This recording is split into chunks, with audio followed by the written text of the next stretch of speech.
नुआपड़ा उपनिर्वाचन पर अबकारी विभाग तरफ तलाशी जोर है।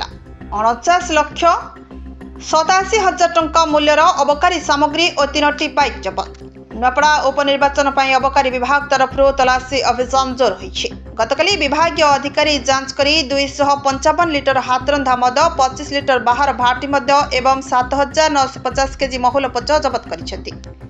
एसबुर आनुमानिक मूल्य 4,62,000 टंका हेबो। अद्यावधि अबकारी विभाग 63 लिटर बियर,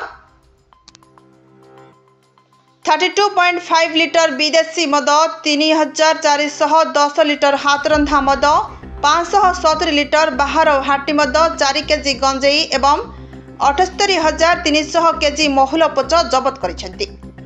एसबुर आनुमानिक मूल्य 49,87,000 टंका हेबो। या सहित 3टी बाइक मध्य अबकारी विभाग जबत करिछि। बेआईन अबकारी सामग्री चालाण और कार्यकलाप संपूर्ण बंद करने जिलापाल नियोजित समस्त टीम को निर्देश देइछन्ति। ब्यूरो रिपोर्ट, विकल्प समाचार।